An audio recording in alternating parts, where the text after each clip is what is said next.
Quand j'ai vu ce que mon mari cachait dans cette cave pendant 10 années entières, mon monde s'est effondré. Mais avant de vous raconter ce que j'ai trouvé là-dessous, laissez-moi me présenter à vous qui m'écoutez maintenant.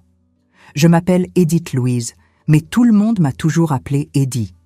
Aujourd'hui, j'ai 85 ans, je suis veuve, mère, grand-mère et arrière-grand-mère.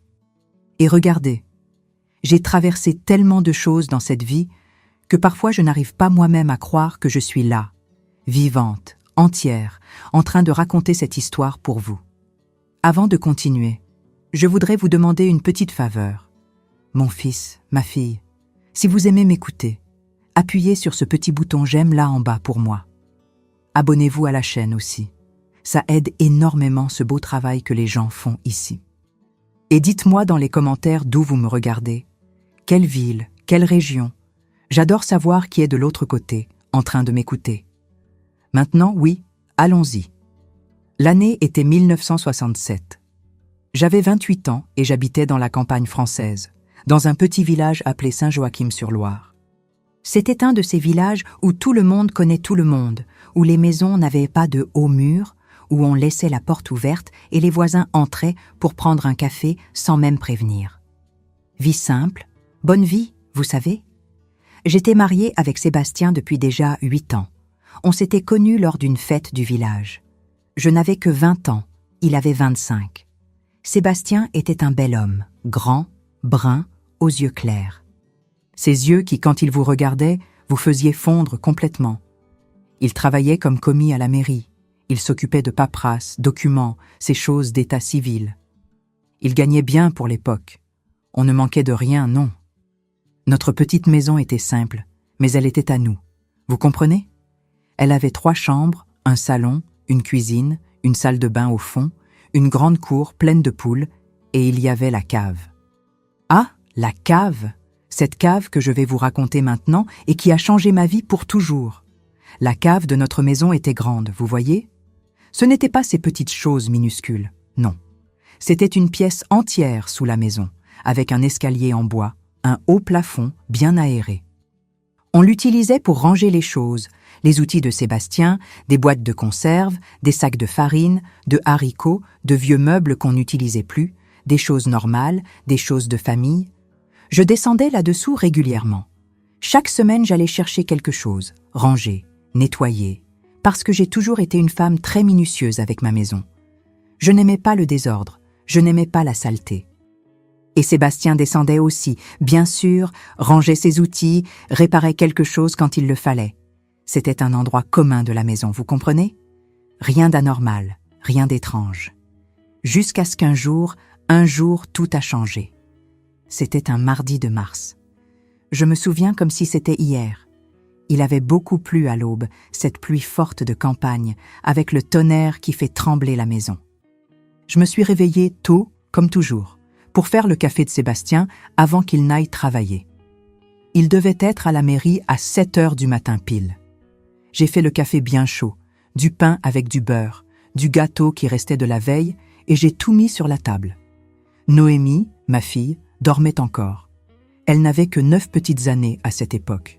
Une belle petite fille, aux cheveux longs et bouclés, exactement comme moi quand j'étais petite. Sébastien est descendu pour prendre son café et j'ai remarqué qu'il était différent. Vous savez quand vous connaissez une personne depuis si longtemps que vous percevez le moindre changement, la moindre chose hors de sa place? Il était trop silencieux, ne me regardait pas dans les yeux. Il a mangé rapidement, bu le café presque sans respirer et tapotait nerveusement des doigts sur la table. Je lui ai demandé « Sébastien, il s'est passé quelque chose? Tu es bizarre. » Il a fait un petit sourire gêné et a dit « Non, Eddie, je suis juste pressé. J'ai beaucoup de travail aujourd'hui à la mairie. » J'ai trouvé ça étrange, mais je n'ai pas insisté. À cette époque, on ne harcelait pas le mari, on ne le remplissait pas de questions, non. On respectait leur espace, vous savez? Aujourd'hui, c'est différent, mais à cette époque, c'était comme ça. Sébastien a fini son café, m'a donné un baiser sur le front, est sorti par la porte et est allé travailler. Je me suis occupée des choses de la maison, j'ai lavé la vaisselle du café, réveillé Noémie, lui ai donné son café, fait les lits, balayé toute la maison, mis le linge à laver au baquet. C'était une routine que je faisais tous les 5 jours et que j'aimais même parce que c'était mon petit coin, c'était ma vie. Vers le milieu de la matinée, je me suis souvenu que je devais prendre un sac de sucre qui était rangé là dans la cave. On achetait le sucre en grands sacs, de ceux de 5 kilos, parce que c'était moins cher comme ça. J'ai pris la clé de la cave parce qu'il y avait une petite clé qui était accrochée à un clou dans la cuisine et je suis allé jusqu'à la porte. Quand je suis arrivé à la porte de la cave, j'ai failli tomber raide. Il y avait un énorme cadenas, un de ces cadenas en fer épais, lourd, qui fermait la porte. Je n'avais jamais vu ce cadenas de ma vie. Cette petite clé que j'avais dans la main ne servait à rien. Je suis resté là, planté, regardant, sans comprendre. J'ai essayé d'ouvrir, secouer la porte, rien. Fermé, complètement fermé. Mon cœur a commencé à battre plus vite. Qu'est-ce que c'est que cette histoire? J'ai pensé, pourquoi Sébastien a-t-il fermé la cave avec ce cadenas? Et quand a-t-il fait ça? Parce que, regardez, j'étais certaine que la veille, il n'y avait aucun cadenas là. J'étais descendue à la cave le samedi précédent pour prendre une serpillière et la porte était normale, seulement avec la petite clé commune. Donc, cela s'était fait du jour au lendemain. Cela avait été fait ce matin-là, avant qu'il ne parte travailler ou alors à l'aube pendant la pluie. Je suis restée toute la journée à penser à ça. Je n'ai pas réussi à faire quoi que ce soit correctement. J'ai brûlé les haricots du déjeuner, oublié de mettre du sel dans le riz et Noémie m'a même demandé si j'étais malade. J'ai dit que non, que c'était juste de la fatigue, mais à l'intérieur j'étais morte de curiosité et d'une angoisse que je ne savais pas expliquer. Quand Sébastien est rentré du travail, c'était déjà la fin de l'après-midi. Il est entré dans la maison, nous a salués, est allé prendre un bain et est venu dîner. J'ai attendu que Noémie aille jouer dehors dans la cour pour pouvoir parler avec lui. Alors, j'ai demandé de la manière la plus calme que j'ai pu. « Sébastien, pourquoi as-tu fermé la cave avec ce cadenas ?» Il a arrêté de manger, m'a regardé, et là il a dit quelque chose que je n'oublierai jamais. « Eddie, on a un problème sérieux. Il y a des rats dans la cave, beaucoup de rats. » J'ai écarquillé les yeux. « Des rats? Comment ça, des rats? Il n'y a jamais eu de rats là. » Si, il a continué très sérieux. Mais maintenant il y en a. Et ce n'est pas un seul rat, non, Eddie. C'est une infestation. Il y a de gros rats, des petits rats, il y a des nids, des petits. C'est plein de déjections, d'urine. L'odeur est insupportable là-dessous. J'ai découvert ça hier soir quand je suis descendue chercher un outil. J'ai failli marcher sur un rat énorme. J'ai eu du dégoût, de la colère. Et ces bêtes transmettent des maladies, Eddie. Elles transmettent la leptospirose, la peste, plein de choses. Noémie ne peut même pas s'approcher de ça. Toi non plus. C'est pourquoi j'ai fermé à clé. Je suis restée à le regarder, essayant de traiter ça. Rats, infestation de rats dans notre cave. C'était étrange parce que la maison était propre. On n'avait jamais eu de problème avec aucune bête. Mais aussi, c'était une cave. Elle était sous la terre. Il y avait cette humidité, cette odeur de moisissure. Parfois, ce n'était pas impossible. J'ai demandé « Et qu'est-ce que tu vas faire ?»« Je vais régler ça, » a-t-il dit fermement. « Je vais acheter du poison, je vais poser des pièges, je vais tout nettoyer. Mais ça va prendre du temps, Eddie. Ce n'est pas du jour au lendemain. Et tant que je n'ai pas réglé ça, personne ne descend là. Personne. Ni toi, ni Noémie, ni personne. Tu comprends ?» Il a dit ça en me regardant bien dans les yeux, et il y avait un sérieux dans sa voix que je n'avais jamais entendu auparavant. Ce n'était pas de la colère, ce n'était pas de la grossièreté, c'était de l'inquiétude, ou du moins c'est ce qu'il semblait. J'ai acquiescé de la tête. « D'accord, Sébastien, je ne descends pas. Mais tu es sûr que tu peux régler ça tout seul? Tu ne veux pas appeler quelqu'un, un dératiseur, je ne sais pas. » Pas besoin, il a coupé rapidement. Je m'en occupe. C'est juste une question de temps. Et c'est comme ça que ça a commencé. C'est comme ça que le cadenas est entré dans ma vie et n'en est jamais ressorti. Les premiers jours, j'avoue que je l'ai cru. Pourquoi ne l'aurais-je pas cru? C'était mon mari, le père de ma fille, l'homme que j'aimais. S'il disait qu'il y avait des rats, alors il y avait des rats. Simple comme ça. Mais alors ont commencé à se produire des choses qui m'ont rendue de plus en plus méfiante, de plus en plus avec un nœud dans la gorge, de plus en plus avec peur. La première chose que j'ai remarquée, c'est que Sébastien a commencé à descendre à la cave à l'aube.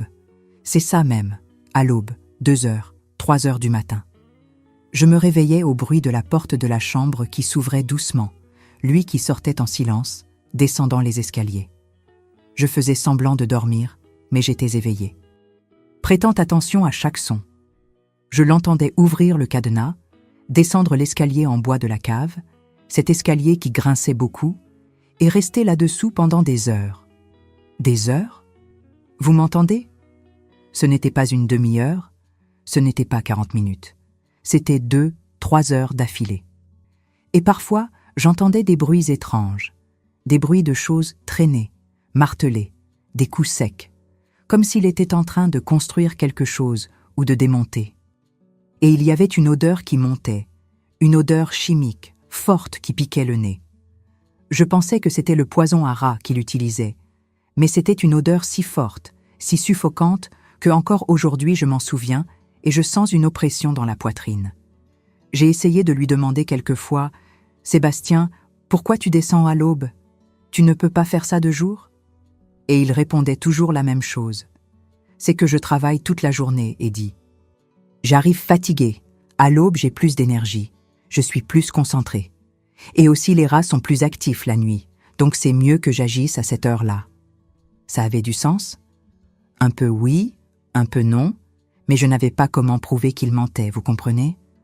Je n'avais pas comment descendre là et voir de mes propres yeux parce que la porte était fermée à clé et il avait la clé du cadenas. Seulement lui. Et chaque fois que je touchais au sujet de la cave, il s'irritait. Il ne criait pas sur moi, ne me maltraitait pas, mais il prenait ce visage fermé, ce silence pesant. Et je finissais par laisser tomber, parce qu'à cette époque on n'insistait pas beaucoup, non. On avalait, on acceptait, on restait tranquille. Les semaines sont passées, ensuite se sont transformées en mois, et Sébastien continuait à descendre à l'aube, continuait à fermer cette cave comme si c'était un coffre de banque. Continuait à me dire que les rats n'étaient pas encore partis, que c'était difficile d'en finir avec eux. J'ai commencé à en parler avec Madame Geneviève, ma voisine et amie, de ça. Geneviève était une dame plus âgée, veuve, qui habitait dans la maison à côté et qui était comme une mère pour moi, parce que ma mère était décédée quand j'étais jeune. Je lui ai raconté « Geneviève, Sébastien a fermé la cave il y a des mois à cause de rats, et jusqu'à aujourd'hui il n'a pas réglé. Il descend à l'aube, reste des heures là, j'entends des bruits étranges. Tu ne trouves pas ça bizarre ?» Geneviève m'a regardée avec ce regard de celle qui connaît les choses de la vie, vous savez? Et elle a dit « Eddie, l'homme c'est une bête compliquée, mais s'il dit que c'est des rats, ça doit être des rats. Ne pense pas trop, sinon tu vas devenir folle. » Mais je devenais déjà folle, vous voyez? Je n'arrivais pas à arrêter de penser. La nuit, allongée dans le lit, je restais à regarder le plafond et je me demandais « Qu'est-ce qu'il peut bien faire là-dessous ?» De jour, quand il allait travailler, j'approchais de la porte de la cave, collais mon oreille, essayais d'entendre quelque chose, mais il n'y avait rien. Silence total. Et ce cadenas continuait là, énorme, lourd, me défiant, me provoquant. Et le pire de tout, Sébastien avait changé. Il n'était plus le même homme joyeux, blagueur, affectueux. Il était toujours fatigué, toujours préoccupé, toujours avec ses cernes profonds, comme s'il ne dormait pas bien. Il maigrissait chaque jour, restait silencieux pendant les repas. Parfois je le surprenais, regardant Noémie avec une tristesse si grande dans les yeux que ça me donnait envie de pleurer. Mais quand je demandais si tout allait bien, il disait que oui, que c'était juste la fatigue du travail. C'est comme ça que s'est passée une année entière. Une année de cadenas, de caves fermées, d'aubes mystérieuses, d'odeurs chimiques, de méfiance. Et ensuite est venue la 2e année, et la 3e, et la 4e. Et je me suis habituée, vous savez, non pas parce que j'acceptais, mais parce que je n'avais pas le choix. Je n'avais pas le courage de l'affronter, d'exiger des réponses, de casser ce cadenas. Parce qu'au fond, je crois que j'avais peur. Peur de découvrir la vérité, peur que la vérité soit pire que le mensonge. Les années passaient et ce cadenas continuait là, pendu à la porte de la cave, comme une blessure ouverte qui ne cicatrisait jamais.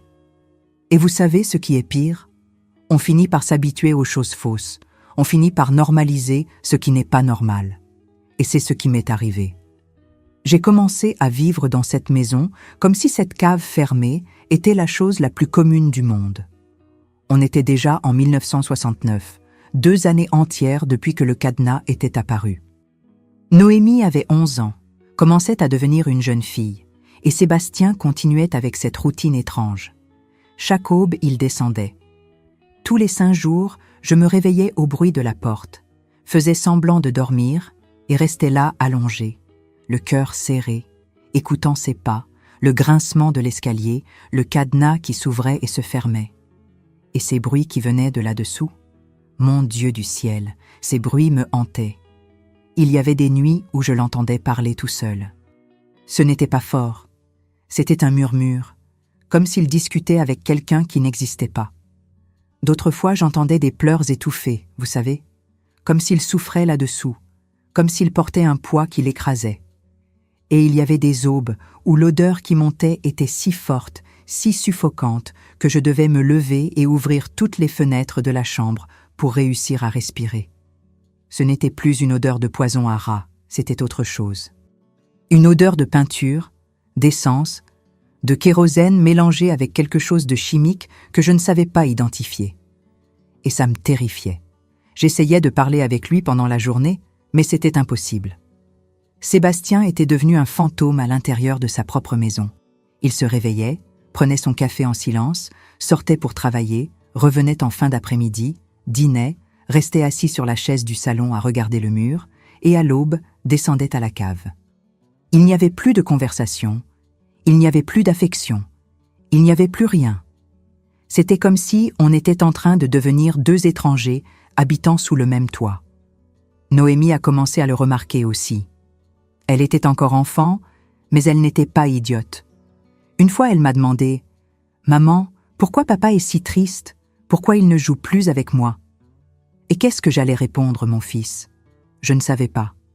J'étais moi-même perdue, confuse, avec peur. Alors je mentais pour elle, faisais semblant que tout allait bien. Je disais que papa était fatigué du travail, que c'était juste une phase, mais à l'intérieur je me déchirais. Il y a eu un jour, c'était début 1970, où j'ai décidé que j'allais le confronter pour de vrai. Je ne supportais plus cette situation. Il fallait que ça finisse. Il fallait avoir une réponse. J'ai attendu qu'il revienne du travail, j'ai envoyé Noémie dormir tôt et je me suis assise avec lui dans le salon. J'ai respiré profondément et j'ai dit « Sébastien, ça fait 3 ans. 3 ans que cette cave est fermée. 3 ans que tu descends à l'aube. 3 ans que tu me dis qu'il y a des rats. Qu'est-ce que c'est que cette histoire? Le poison à rats ne prend pas 3 ans à faire effet. Ou tu me racontes ce qui se passe vraiment, ou je vais casser ce cadenas et je vais descendre là pour voir de mes propres yeux. » J'ai dit ça avec un courage que je ne savais pas avoir. Et vous savez ce qu'il a fait? Il s'est levé de la chaise, est venu jusqu'à moi, a tenu mes 2 épaules avec force. Il n'a pas fait mal, mais il tremblait. Et il m'a regardé avec un désespoir si grand dans les yeux que j'ai gelé complètement. Et il a dit avec la voix étranglée, « Eddie, pour l'amour de Dieu, ne descends jamais dans cette cave. Tu m'avais promis que tu n'allais pas descendre. Je fais ça pour toi, pour Noémie, pour nous. Tu dois me faire confiance. Encore un peu de temps. » Encore un peu de temps et ça finit. Encore un peu de temps, j'ai crié. « Sébastien, ça fait 3 ans. C'est quoi ce temps? Qu'est-ce que tu me caches ?» Il a lâché mes épaules et a passé la main sur son visage, fatigué, vaincu. Et là, il a dit quelque chose qui m'a laissé encore plus terrifiée. « Il y a des choses qu'il vaut mieux que tu ne saches pas, Eddie. Il y a des choses que si tu les sais, toi et Noémie allez courir un danger. Je vous protège. Tu comprends? Je protège ma famille. » Danger? Quel danger? De quoi parlait-il? Rien de tout ça n'avait de sens, mais en même temps, il y avait tant de peur dans sa voix, tant de sincérité dans ses yeux fatigués que je me suis bloquée. Je n'ai pas réussi à insister parce qu'une partie de moi, une toute petite partie là au fond, le croyait. Croyait qu'il essayait de nous protéger de quelque chose. Et une autre partie de moi, la plus grande partie, avait peur de découvrir la vérité. Alors je suis restée silencieuse de nouveau. J'ai avalé ma salive, baissé la tête et je suis allée dormir. Et la vie a continué de cette manière tordue, de cette manière malade. En 1971, la situation a empiré. Sébastien a commencé à arriver à la maison avec des blessures, petites, mais des blessures. Une coupure à la main, un bleu au bras. Une fois, il est apparu avec le visage égratigné et a dit qu'il était tombé de l'escalier de la cave. Mais je n'étais pas stupide. Cette égratignure n'était pas de chute. On aurait dit que quelqu'un l'avait griffé avec des ongles.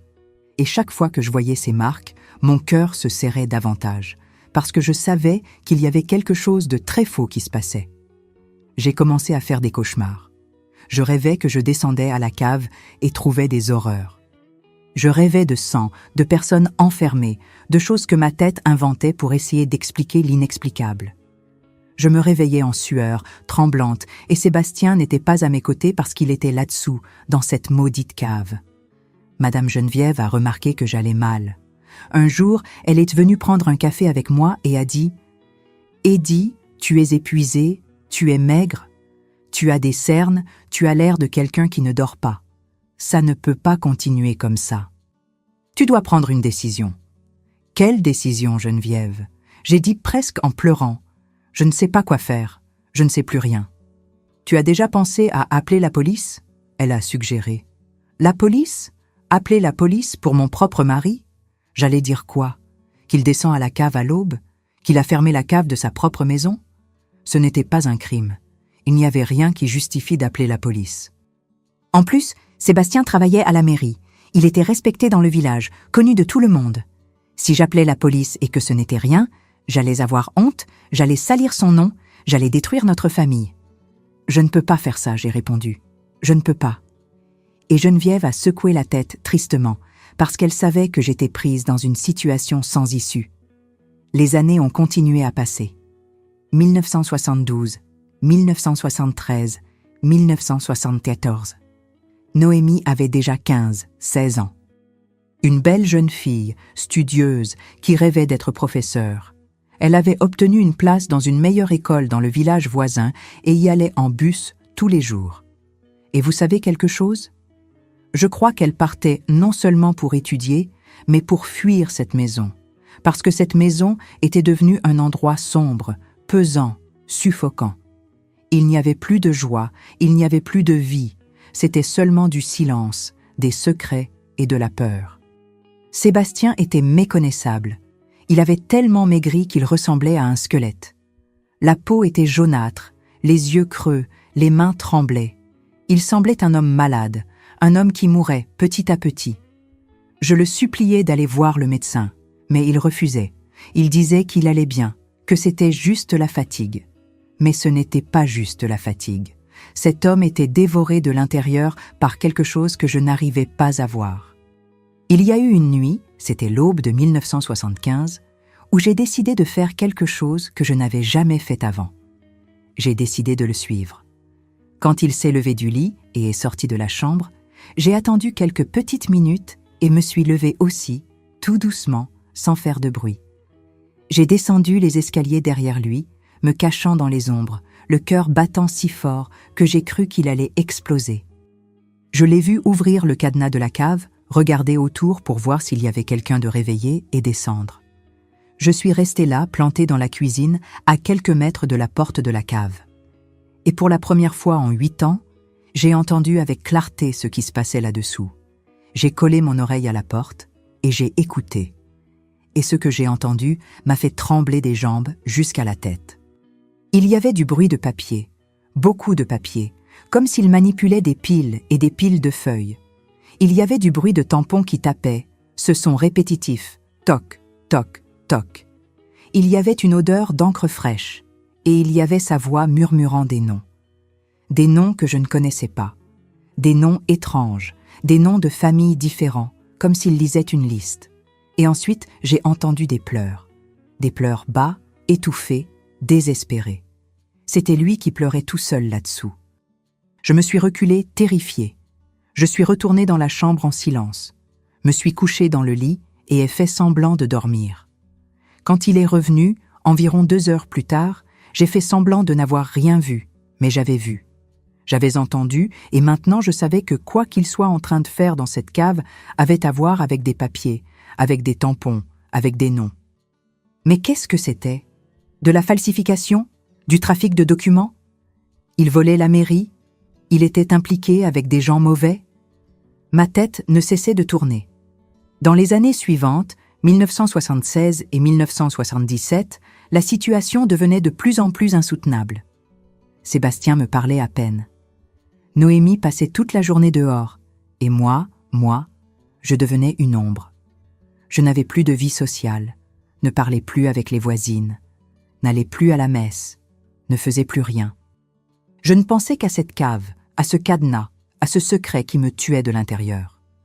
Il y a eu un jour où j'ai pris un marteau et je suis restée plantée devant cette porte, avec le marteau dans la main, pensant si j'allais avoir le courage de casser ce cadenas.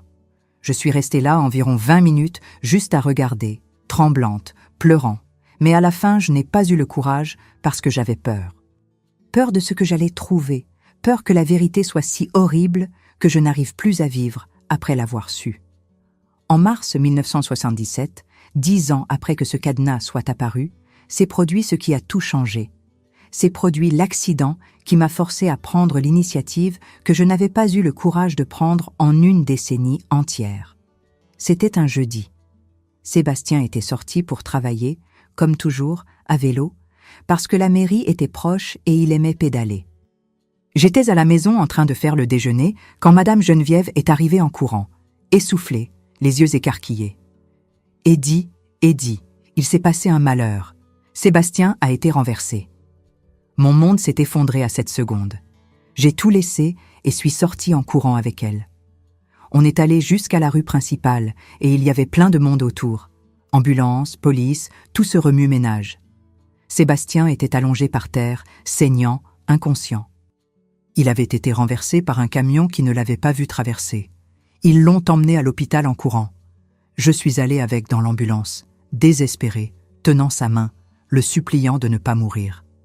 Il est resté hospitalisé. Les médecins ont dit qu'il s'était cassé la jambe, quelques côtes, s'était cogné la tête et qu'il allait devoir rester des semaines à l'hôpital. Des semaines. Je suis restée à ses côtés tout le temps, jour et nuit, parce que j'étais sa femme et c'était mon obligation. Mais vous savez ce qui passait par ma tête? La cave, le cadenas, la clé, ce maudit secret qu'il gardait depuis 10 ans. Il est resté inconscient les premiers jours. Quand il s'est réveillé, il était faible, confus, drogué de médicaments. Et j'ai profité d'un moment où il dormait pour fouiller ses affaires qu'ils avaient apportées de l'accident. Les vêtements déchirés, le portefeuille, les clés. Et là, au milieu des clés, j'ai trouvé la clé du cadenas, petite, en fer, foncé. J'ai tenu cette clé dans la main et j'ai senti un frisson parcourir tout mon corps. Cette nuit-là, quand je suis rentrée à la maison pour prendre des vêtements propres, Noémie était allée dormir chez une amie parce qu'elle avait peur de rester seule. La maison était vide, silencieuse, et j'étais la seule avec la clé du cadenas dans la main. Je suis allée jusqu'à la cuisine, j'ai pris une lampe torche et je suis restée plantée devant la porte de la cave, regardant, respirant profondément, rassemblant tout le courage que j'avais. Et j'ai pensé, 10 ans. 10 ans de mensonges, de silence, de souffrance. 10 ans sans savoir ce que mon propre mari faisait sous ma maison. Je mérite de savoir. J'ai besoin de savoir, même si ça me détruit. J'ai mis la clé dans le cadenas. Mes mains tremblaient tellement que je n'arrivais presque pas à bien l'emboîter. J'ai essayé une fois, j'ai raté. J'ai essayé de nouveau, et j'ai entendu ce clic métallique quand la clé a tourné. Le cadenas s'est ouvert. Après 10 ans fermé, ce cadenas s'est finalement ouvert dans ma main. Je l'ai retiré de l'anneau et l'ai posé par terre. La porte de la cave était là devant moi, libre, sans rien qui empêche. Je devais seulement ouvrir, seulement pousser, mais je suis restée paralysée. Vous savez quand vous voulez une chose pendant des années, et quand finalement vous pouvez l'avoir, vous bloquez? C'était ça. J'avais attendu une décennie entière pour ce moment, et maintenant qu'il était arrivé, j'étais terrifiée. J'ai respiré profondément. 1 fois, 2, 3. Courage, Edith, je me suis dit à moi-même, tu dois savoir. Peu importe ce que c'est, tu dois savoir. J'ai tenu fermement la lampe torche parce que la lumière de la cave n'allait probablement pas fonctionner, et j'ai poussé la porte doucement. La porte a grincé, ce grincement haut, long, qui a résonné dans toute la maison, et une odeur est montée. Mon Dieu du ciel, quelle odeur c'était! Ce n'était pas des rats, ça n'avait jamais été des rats. C'était une odeur de vieux papier, d'encre de tampon, de kérosène, de moisissure, tout mélangé dans quelque chose de suffocant qui est entré par mes narines et m'a donné la nausée. J'ai dû me boucher le nez avec la main pour ne pas me sentir mal. J'ai commencé à descendre l'escalier, marche par marche, tout doucement, éclairant avec la lampe torche. L'escalier en bois grinçait sous mes pieds comme s'il allait céder à tout moment. Et plus je descendais, plus forte devenait cette odeur, plus lourd devenait l'air. On aurait dit que je descendais vers un autre monde, un monde caché qui ne devrait pas exister. Quand je suis arrivée à la dernière marche, j'ai pointé la lampe torche vers l'avant et ce que j'ai vu m'a fait lâcher un cri étouffé. La cave n'était plus la cave que je connaissais. Il n'y avait plus les boîtes de conserve, il n'y avait plus les outils accrochés au mur, il n'y avait plus les vieux meubles couverts de tissu. Tout avait disparu. À la place, il y avait des tables, plusieurs tables en bois alignées, pleines, complètement pleines de papier, des piles et des piles de papier, documents, formulaires, actes de naissance, tout éparpillé, tout organisé en tas. Je me suis approchée de la première table, en tremblant, et j'ai pris un des papiers. C'était un acte de naissance, mais pas n'importe quel acte de naissance. Il avait le tampon officiel de la mairie, une signature, tout était correct. Seulement le nom écrit là, je ne le connaissais pas. Jean Martin, né en 1945. J'ai pris un autre papier, un autre acte de naissance, un autre nom que je ne connaissais pas. Marie Dubois, née en 1950. J'ai pris un autre et encore un autre. Tous des actes de naissance. Tous avec des tampons officiels. Tous avec des noms différents. Mon cœur a commencé à s'emballer. Qu'est-ce que c'était? Pourquoi Sébastien avait-il des dizaines, des centaines d'actes de naissance de personnes dont je n'avais jamais entendu parler? J'ai regardé la deuxième table, il y avait des cartes d'identité, des piles d'entre elles, certaines déjà remplies, d'autres vierges, attendant d'être remplies. Il y avait des tampons, ces tampons officiels en métal, lourds, du gouvernement, de la mairie, de l'état civil. Comment avait-il obtenu ça? Il avait volé du travail, il avait fait des copies. J'ai éclairé le mur. Il y avait des photos punaisées, des photos d'identité de personnes, hommes, femmes, jeunes, vieux, visages sérieux regardant l'appareil photo. Sous chaque photo, il y avait un nom écrit au stylo. Mais ce n'étaient pas des noms communs, c'étaient des codes, des surnoms, des faux noms. Le breton, la professeure, le forgeron, la veuve. Qu'est-ce que cela signifiait? Qui étaient ces personnes? J'ai marché un peu plus et j'ai vu une étagère pleine de boîtes. J'en ai ouvert une.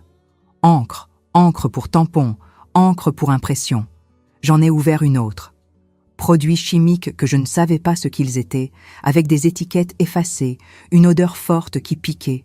Il y avait des flacons, il y avait des pinceaux, il y avait des outils minuscules, délicats, en métal, comme si c'était des instruments d'un bijoutier.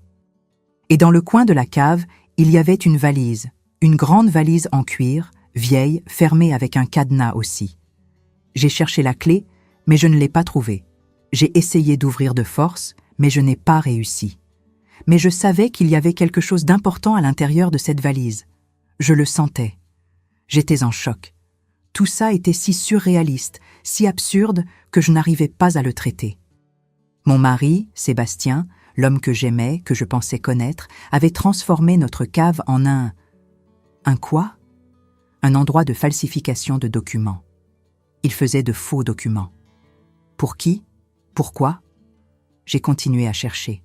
Il devait y avoir quelque chose de plus. Il devait y avoir une explication, parce que Sébastien n'était pas un homme mauvais. Il n'était pas un criminel. Il ne ferait pas ça par méchanceté. Il ne ferait pas ça pour de l'argent. Il devait y avoir quelque chose que je n'avais pas encore vu, et c'est là que j'ai vu la boîte à chaussures.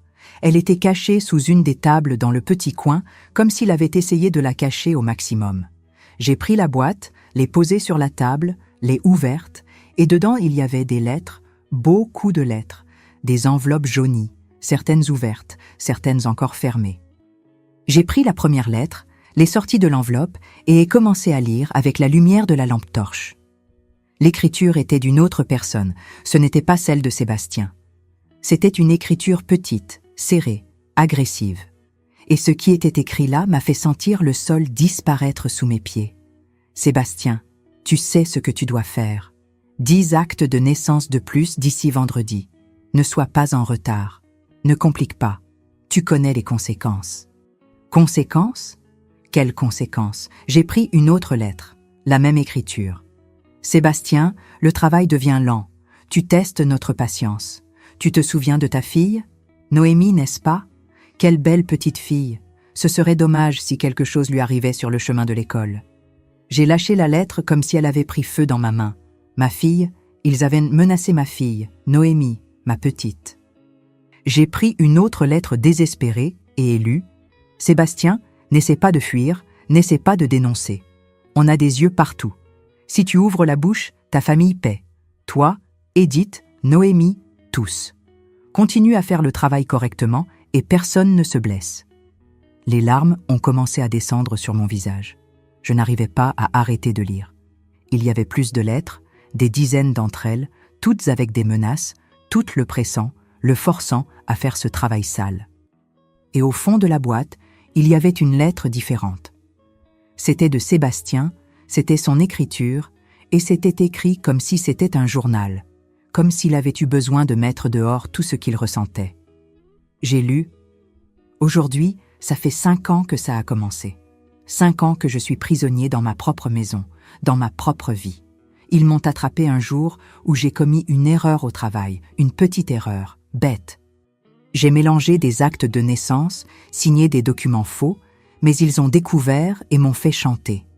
Ils ont dit que si je ne faisais pas ce qu'ils voulaient, ils allaient me dénoncer, j'allais perdre mon emploi, j'allais en prison. Au début, je pensais que c'était juste ça, que c'était juste faire quelques documents, et voilà. Mais ce n'était pas ça. Ils voulaient plus, toujours plus. De faux actes de naissance pour des criminels qui avaient besoin de fuir, de nouvelles identités pour des gens qui étaient recherchés. Et quand j'ai essayé d'arrêter, quand j'ai dit que je n'allais plus faire, ils ont menacé Noémie, ma fille, ma petite. Ils ont dit qu'ils allaient lui faire du mal. Ils ont dit qu'ils allaient faire des choses horribles et je n'ai pas eu le choix. Je ne peux pas raconter à Eddie. Elle va être terrifiée. Elle va vouloir aller à la police. Et si on va à la police, il tue ma famille. Je sais qu'il tue. Alors, je continue. Je descends chaque aube, je fais le travail, je livre les documents et je prie pour qu'un jour ça finisse. Mais je suis fatiguée. Je meurs de l'intérieur. Je ne supporte plus de porter ce poids seul. Je me suis effondrée. Je me suis assise par terre dans cette cave immonde, puante, tenant cette lettre dans les mains et j'ai pleuré. J'ai pleuré comme je n'avais jamais pleuré de ma vie. Parce que tout avait du sens maintenant. Tout. La manière dont il avait changé, la manière dont il avait maigri, les regards tristes vers Noémie, les aubes éveillées, les pleurs étouffés que j'entendais. Il ne faisait pas ça par méchanceté. Il ne trahissait personne. Il n'était pas impliqué dans le crime par choix. Il était obligé. Il était menacé. Il nous protégeait. Pendant 10 ans, j'avais eu des doutes sur lui. J'avais pensé qu'il faisait quelque chose de faux, quelque chose de sale. Mais la vérité, c'est qu'il se sacrifiait. Il se détruisait morceau par morceau pour nous garder vivantes, pour nous garder en sécurité. Et je ne savais pas, je n'avais pas remarqué, je ne l'avais pas aidé. Je suis restée là assise par terre je ne sais combien de temps. Ça pouvait avoir été une demi-heure, ça pouvait avoir été 2 heures. J'ai perdu la notion. Je ne réussissais qu'à penser à Sébastien, à cet homme bon que j'avais aimé toute ma vie, à cet homme qui avait porté un secret si lourd, si dangereux, seul, sans pouvoir le raconter à personne. Mais maintenant je savais. Et maintenant je devais faire quelque chose, parce que si ces personnes découvraient que j'étais descendue à la cave, que j'avais tout vu, on était en danger. Moi, Noémie, Sébastien à l'hôpital, tous. Je me suis levée et nettoyé les larmes et ai commencé à penser rapidement. Je devais agir rapidement. J'ai regardé autour et ai pris une décision. J'allais détruire tout ça, J'allais brûler chaque papier, chaque document, chaque photo. J'allais finir avec cet enfer une fois pour toutes, parce que tant que ces choses existeraient, Sébastien serait otage et je n'allais pas laisser ça continuer. J'ai pris les boîtes de kérosène qu'il y avait là. Sébastien utilisait ça pour quelque chose dans le processus de falsification. Je ne savais pas exactement quoi, mais il y avait plusieurs boîtes pleines. J'ai commencé à jeter du kérosène sur tout, sur les tables, sur les papiers, sur les photos au mur. L'odeur est devenue insupportable, piquait les yeux, mais je n'ai pas arrêté. J'ai jeté sur tout, chaque centimètre de cette cave. Quand j'ai fini, j'ai pris une boîte d'allumettes qu'il y avait dans la cuisine, suis descendu de nouveau et suis resté planté à l'entrée de la cave. J'ai allumé une allumette, la petite flamme, orange, dansant devant moi. J'ai pensé à tout ce qui s'était passé dans les 10 dernières années. J'ai pensé à la souffrance de Sébastien. J'ai pensé à ma souffrance. J'ai pensé à Noémie grandissant dans cette maison pleine de secrets et de tristesse. Et j'ai jeté l'allumette. Le feu a monté en 1 seconde. Les flammes se sont répandues sur les tables, sur les papiers, sur les murs. C'était un enfer orangé, crépitant, chaud. Je suis monté en courant et fermé la porte de la cave et suis resté là à regarder à travers la fente, voyant tout brûler. Je n'allais pas laisser ça s'étendre à la maison. J'allais laisser brûler juste assez pour détruire les preuves et ensuite j'allais éteindre.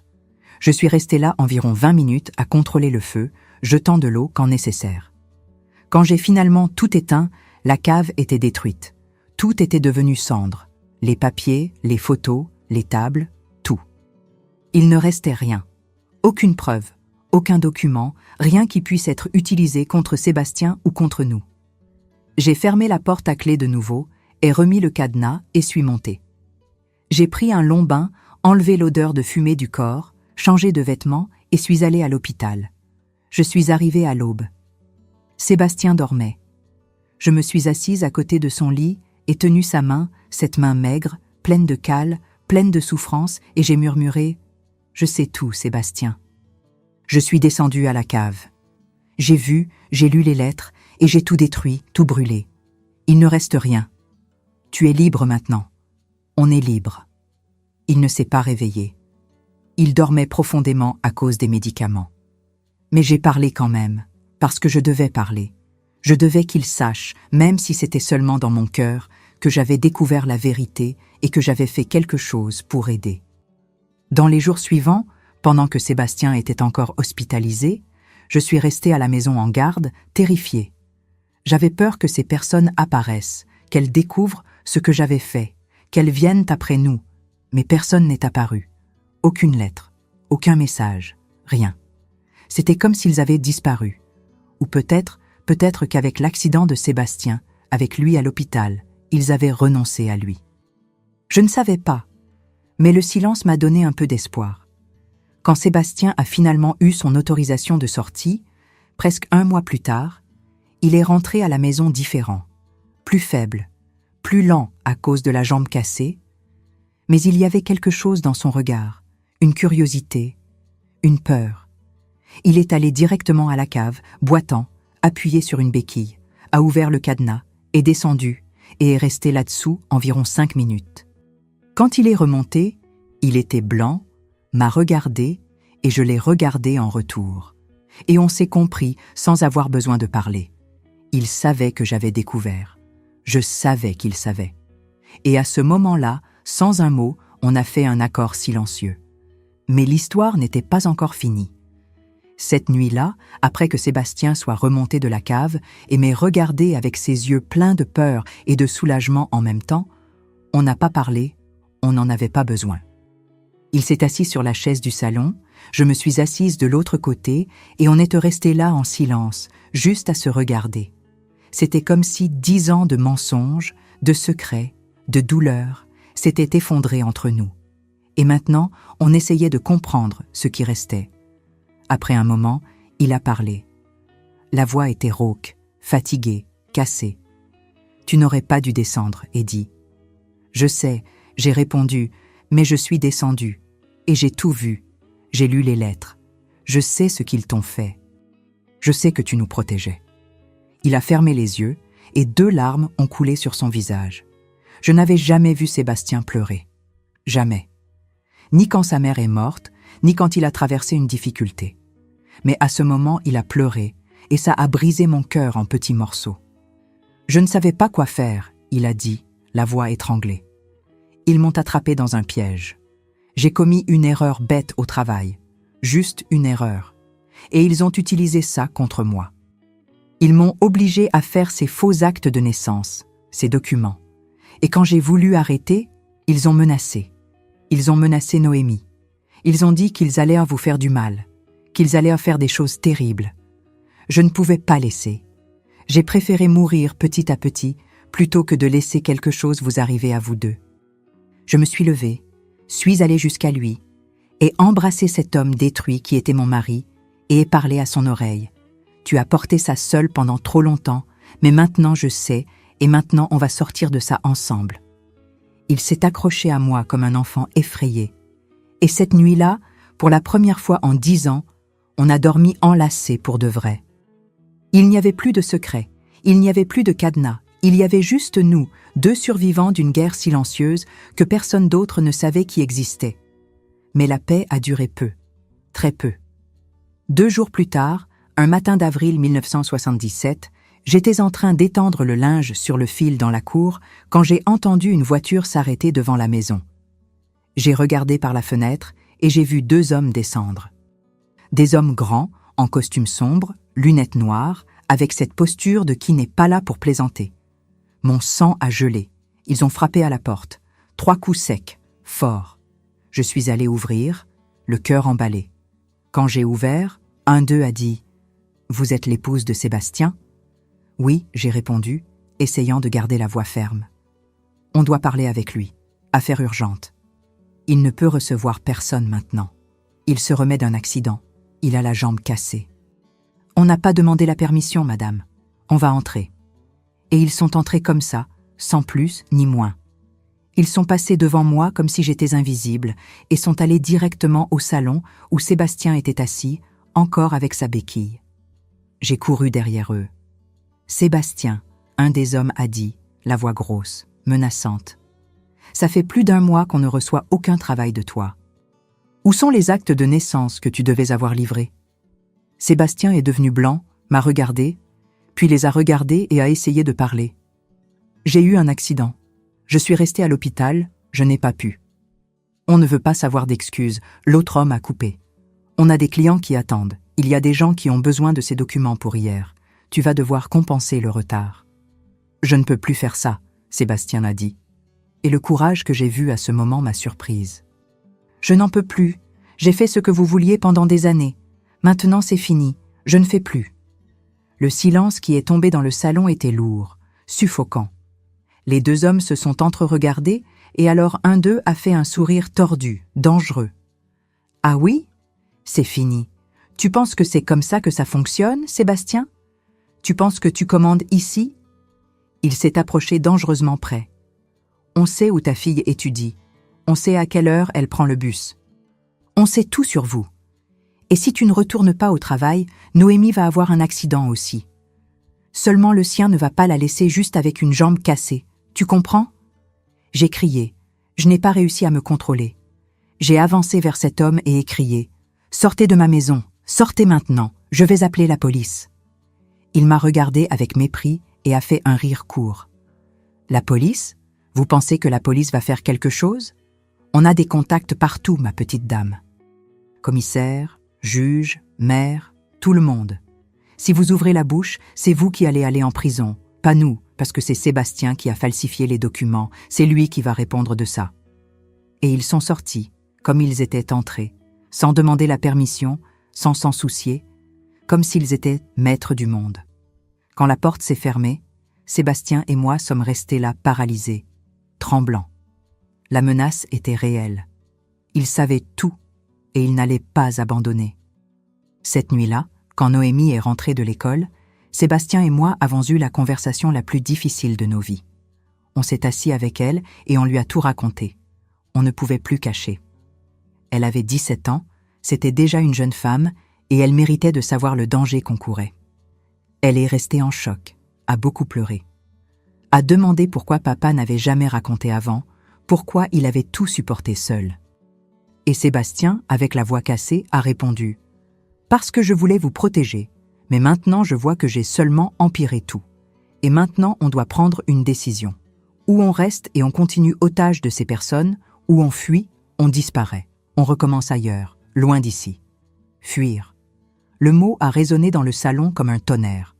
Fuir signifiait laisser tout derrière. La maison, le village, les voisins, les amis, le travail, ça signifiait recommencer de zéro, sans rien, sans personne. Mais ça signifiait aussi être vivant, être libre, être en sécurité. J'ai regardé Sébastien, j'ai regardé Noémie, et j'ai pris la décision la plus difficile de ma vie. On fuit. Dans les jours suivants, on a tout planifié en secret. Sébastien a donné sa démission du travail à la mairie. Il a inventé une excuse quelconque qu'il allait déménager à cause de la récupération de l'accident. J'ai commencé à vendre les choses de la maison discrètement aux voisins à qui voulaient acheter. Meubles, vêtements, ustensiles. On avait besoin d'argent et on ne pouvait pas lever de soupçons. Madame Geneviève a remarqué que quelque chose n'allait pas. Elle est venue jusqu'à moi et a demandé « Eddy, qu'est-ce qui se passe? Pourquoi tu vends tes choses ?» Je ne pouvais pas raconter la vérité. Je ne pouvais pas la mettre en danger aussi, alors j'ai menti. « On va déménager, Geneviève, à Paris. Sébastien a obtenu un meilleur travail là-bas. » Elle m'a embrassée émue, pensant que c'était une bonne chose.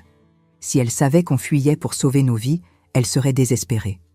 Une semaine plus tard, une aube de mai 1977, on a mis le plan en action. J'ai réveillé Noémie à 3 heures du matin.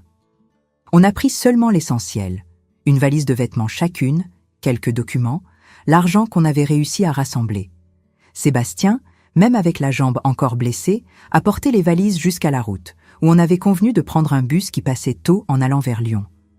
Avant de partir, j'ai regardé en arrière, vers cette maison qui avait été mon foyer pendant presque 20 ans, vers cette cave maudite qui avait détruit nos vies. Et j'ai senti une oppression dans la poitrine si grande que je n'ai presque pas réussi à respirer. Mais je ne pouvais pas faiblir. Non, maintenant on devait partir. On a pris le bus. Noémie a pleuré tout le chemin. Elle avait laissé les amis, les études, ses rêves derrière, mais elle comprenait. Elle savait qu'on n'avait pas d'autre choix. Sébastien est resté tout le temps à regarder par la fenêtre, tendu, comme s'il attendait que ces hommes apparaissent à tout moment. Et moi je priais. Je priais pour que Dieu nous protège, nous guide, nous donne la force de recommencer. On est arrivé à Lyon tôt le matin. De là, on a pris un autre bus pour une autre ville, dans la campagne de l'Auvergne, bien loin de la vallée de la Loire. On ne voulait pas laisser de traces, on ne voulait pas que personne sache où on était. La ville s'appelait Riom, petite, simple, où personne ne connaissait personne. C'était parfait pour disparaître. On a loué une petite maison modeste, de 2 pièces, au fond d'une propriété. L'argent qu'on avait n'était pas beaucoup, alors on devait économiser chaque centime. Sébastien ne pouvait pas travailler à la mairie de nouveau parce que son CV allait laisser des traces. Alors il a trouvé un travail comme aide-maçon, travail lourd, même avec la jambe encore en récupération. Ça faisait mal. Il arrivait à la maison détruit, mais il ne se plaignait pas. Noémie a réussi à finir les études dans une école locale et j'ai commencé à faire des ménages dans les maisons des gens pour aider avec les dépenses. La vie était difficile, beaucoup plus difficile que ce qu'elle avait été. On n'avait pas de confort, on n'avait pas de sécurité, on n'avait rien de ce qu'on avait avant, mais on avait quelque chose qu'on n'avait pas depuis 10 ans. La paix. On pouvait dormir sans peur. On pouvait se réveiller sans regarder par-dessus l'épaule. On pouvait vivre sans ce poids écrasant de secrets et de menaces. Les mois sont passés, on s'est adapté. Noémie s'est fait de nouvelles amies, Sébastien s'est remis de la jambe, et j'ai appris à vivre de nouveau, pour de vrai, sans mensonge, sans cacher quoi que ce soit. Mais je savais que Sébastien portait une culpabilité énorme. Il se sentait responsable de tout ce qui s'était passé, de devoir fuir, de devoir recommencer de zéro. Et même si je disais que ce n'était pas sa faute, qu'il avait été victime, il n'arrivait pas à se pardonner. Il y a eu une nuit, c'était déjà 1978, presque 1 an après la fuite, où on était assis dans la cour de la petite maison à regarder les étoiles. Et Sébastien a dit « Eddie, j'ai détruit notre vie. J'aurais dû être plus fort. J'aurais dû affronter ces hommes depuis le début. J'aurais dû aller à la police, peu importe les conséquences. Mais j'ai été lâche. Et maintenant, toi et Noémie payez pour ça. » J'ai tenu sa main et ai dit « Tu n'as pas été lâche. Tu as été un père protégeant sa fille. Tu as été un mari essayant de garder la famille en sécurité. Et oui, on a perdu beaucoup de choses. On a perdu la maison, le village, la vie qu'on connaissait, mais on n'a pas perdu ce qui compte vraiment. On ne s'est pas perdu l'un l'autre. On est vivant, Sébastien. On est ensemble et c'est ce qui vaut. » Il a serré ma main et j'ai vu une larme descendre sur son visage. Mais cette fois, ce n'était pas une larme de tristesse. C'était une larme de soulagement, de gratitude, d'amour. Mais même avec cette paix qu'on avait conquise, il y avait quelque chose qui manquait. Parce que même si on avait fui, même si on avait recommencé, l'ombre de ces 10 ans planait encore sur nous. Sébastien avait changé. Il n'était plus l'homme que j'avais connu et je n'étais plus non plus la même femme. On avait des cicatrices trop profondes, des blessures qui n'allèrent pas guérir facilement. Et c'est pourquoi, en 1980, 3 ans après la fuite, j'ai pris une autre décision difficile. J'ai appelé Sébastien pour parler et ai dit « On doit prendre du temps. On a besoin d'espace pour guérir vraiment. Je t'aime. Je t'aimerai toujours. Mais je n'arrive plus à vivre avec le poids de tout ce qui s'est passé. Chaque fois que je te regarde, je me souviens de cette cave, de ces hommes, de cette peur. Et je ne veux pas vivre comme ça. Je ne mérite pas de vivre comme ça. Et toi non plus. » Il n'a pas lutté, n'a pas discuté. Il savait que j'avais raison. Alors on s'est séparés, non pas avec colère, non pas avec haine. On s'est séparés avec respect, avec affection, avec la certitude qu'on avait fait le mieux qu'on pouvait avec ce qu'on avait. Il est resté à Riom. Noémie et moi sommes allés dans une autre ville, aussi en Auvergne. Et pour la première fois, en plus de 20 ans, j'étais seule, mais je n'étais pas détruite. J'étais entière. J'avais survécu. Recommencer seule à 41 ans n'a pas été facile. Je n'avais jamais vécu seule de toute ma vie. Je suis sortie de la maison de mes parents directement pour le mariage. J'avais toujours eu Sébastien à mes côtés. Et soudain, j'étais là dans une ville étrange, dans une maison louée. Seulement moi et Noémie, qui avait déjà 20 ans et travaillait comme professeure débutante. Et pour la première fois, je devais découvrir qui était Edith sans être l'épouse de quelqu'un, sans être seulement la mère de quelqu'un. Je devais me trouver. Les premiers mois ont été les plus difficiles. Je pleurais beaucoup. Je pleurais de nostalgie, je pleurais de peur, je pleurais de solitude, mais je pleurais aussi de soulagement, parce que pour la première fois en décennies, je n'avais pas à faire semblant, je n'avais pas à être forte pour personne. Je pouvais être faible, je pouvais être vulnérable, je pouvais être humaine. Et c'est dans ce processus de me permettre de tout sentir que j'ai commencé à vraiment guérir. J'ai trouvé du travail dans une école, à la cantine, faisant les repas pour les enfants. Ce n'était pas un travail glamour, mais j'aimais. J'aimais voir ces petits-enfants manger la nourriture que je faisais. J'aimais entendre leurs rires à la récréation. J'aimais faire partie de quelque chose de bon, de quelque chose de pur. Et avec l'argent que je gagnais, je réussissais à payer le loyer et il restait encore un peu pour mettre de côté. Noémie a été diplômée professeure en 1982. J'étais là à sa remise de diplôme, au premier rang, pleurant de fierté. Ma petite, qui avait traversé tant de choses, qui avait été menacée, qui avait dû fuir et laisser tout derrière, avait réussi. Elle avait réalisé son rêve. Et à ce moment, j'ai compris que tout ce qu'on avait affronté n'avait pas été en vain. On avait survécu, on avait vaincu. Les années sont passées. Noémie s'est mariée en 1985 avec un bon garçon, travailleur, qui l'aimait vraiment. Ils ont eu des enfants, m'ont donné de beaux petits-enfants et moi j'ai continué à travailler, continué à vivre ma vie simple, mais heureuse. J'avais appris que le bonheur n'est pas dans les grandes choses, dans les belles maisons, dans le confort matériel. Le bonheur est dans les petites choses, dans le café du matin bien chaud, dans le sourire d'un petit enfant, dans l'étreinte d'une fille, dans la paix de dormir sans peur. Mais il y avait quelque chose qui martelait dans ma tête, Sébastien. Je ne savais rien de lui. Je ne savais pas s'il était vivant, s'il allait bien, s'il avait réussi à reconstruire sa vie. On s'était séparés sans rien combiner, sans laisser d'adresse, sans maintenir de contact. C'était comme si on avait coupé ce morceau de nos vies et jeté. Mais il était le père de ma fille. C'était l'homme que j'avais aimé. Et même si on s'était séparés, il occupait encore une petite place dans mon cœur. En 1994, 17 ans après la fuite, 14 ans après la séparation, s'est produit l'inattendu. J'étais à la maison un samedi après-midi quand on a frappé à la porte. Je suis allé ouvrir et j'ai failli tomber en arrière. C'était lui, Sébastien, plus vieux, avec les cheveux tout grisonnants, encore plus maigre, avec des rides profondes sur le visage. Mais c'était lui. On est restés là plantés, l'un regardant l'autre, sans savoir quoi dire. Jusqu'à ce qu'il parle, la voix tremblante. « Eddie, je peux entrer ?» J'ai fait oui de la tête. Il est entré doucement, regardant autour, comme s'il marchait sur un terrain sacré. On s'est assis dans le salon, et là il a commencé à parler. Il a raconté qu'il avait passé toutes ces années à nous chercher, qu'il était allé de ville en ville, demandant, enquêtant, jusqu'à ce qu'il ait finalement découvert où on était.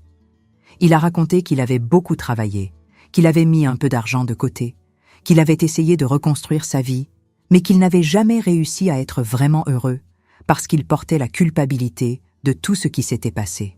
« J'ai détruit notre famille, Eddie », il a dit les yeux pleins de larmes. « J'ai été faible. J'aurais dû affronter ces hommes depuis le début, peu importe ce qui arriverait. Mais j'ai eu peur, et à cause de ma peur, toi et Noémie avez souffert. Vous avez dû fuir, avez dû recommencer de zéro, avez dû vivre caché. Et je ne me pardonnerai jamais pour ça. Jamais. » Il est tombé à genoux devant moi. À genoux. Un homme de 60 et quelques années agenouillé dans mon salon, implorant pardon. Et vous savez ce que j'ai senti ? Je n'ai pas senti de colère. Je n'ai pas senti de rancœur. J'ai senti de la compassion, parce que j'ai compris qu'il avait souffert autant que moi, peut-être même plus.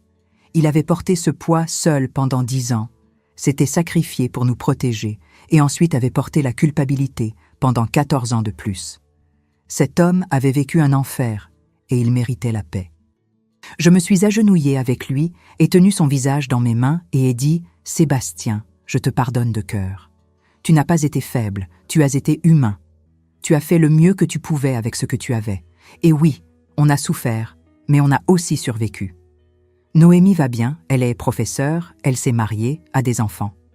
Je vais bien, j'ai ma vie, mon travail, ma paix. Et toi aussi, tu mérites d'avoir la paix. Alors je te pardonne et j'espère que tu réussiras à te pardonner aussi. » On a pleuré ensemble.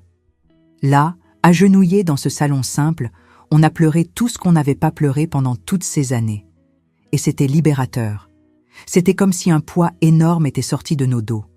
Mais même avec le pardon, je savais qu'on n'allait pas revenir ensemble. Ça n'allait plus. On avait trop changé, on avait trop vécu. Et j'avais appris à vivre seule. J'avais appris à être heureuse seule. Alors je lui ai expliqué avec affection, avec respect, « On ne va pas redevenir mari et femme, Sébastien, mais on peut être amis. Tu peux rendre visite à Noémie, tu peux connaître les petits-enfants. Tu fais partie de cette famille, tu en feras toujours partie, mais chacun dans sa maison, chacun dans sa vie. » Il a compris et a accepté. Et c'est comme ça qu'on a commencé à avoir une nouvelle relation. Il rendait visite de temps en temps, déjeunait avec nous les dimanches, jouait avec les petits-enfants et petit à petit, il réussissait à se pardonner aussi. Je voyais dans ses yeux que cette culpabilité diminuait, qu'il devenait plus léger, plus en paix. Sébastien est décédé en 2003, infarctus. Ça a été rapide, il n'a pas souffert.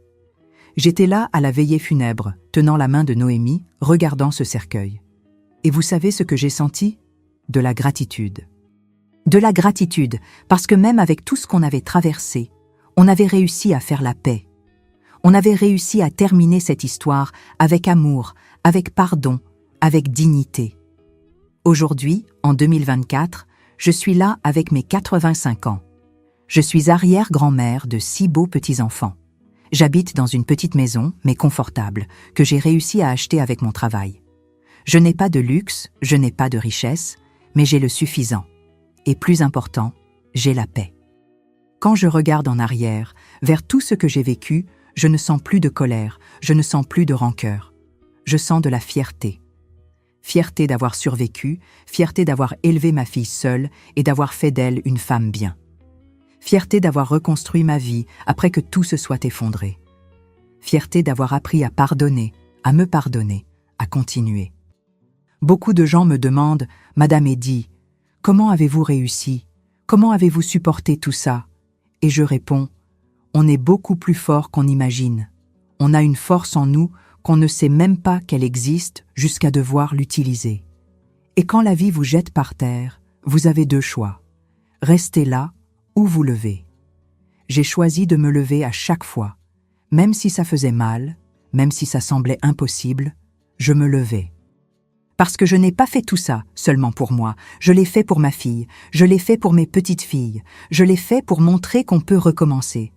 Peu importe l'âge, peu importe la situation, on peut toujours recommencer. Et si vous qui m'écoutez maintenant êtes en train de traverser quelque chose de difficile, un moment sombre dans votre vie, je veux vous dire, n'abandonnez pas. N'abandonnez pas vous. N'abandonnez pas votre famille. N'abandonnez pas la vie, parce que la tempête passe, elle passe toujours. Et quand elle passera, vous regarderez en arrière et vous verrez à quel point vous êtes fort, à quel point vous êtes capable, à quel point vous êtes un guerrier. J'ai passé 10 ans à vivre avec peur, avec secret, avec un cadenas dans ma vie. Mais quand j'ai eu le courage d'ouvrir ce cadenas, quand j'ai eu le courage d'affronter la vérité, je me suis libérée. Et vous pouvez aussi vous libérer de ce qui vous retient, que ce soit la peur, que ce soit le trauma, que ce soit la rancœur. Vous pouvez vous libérer et recommencer. La vie n'est pas facile, elle ne l'a jamais été, elle ne le sera jamais. Mais elle vaut la peine. Chaque jour, chaque lutte, chaque larme, chaque sourire, tout vaut la peine. Et je suis la preuve vivante de ça. Merci de m'avoir écouté jusqu'ici. Que Dieu vous bénisse où que vous soyez. Et rappelez-vous, vous êtes plus fort que vous imaginez. N'oubliez pas de liker la vidéo et de vous abonner à la chaîne.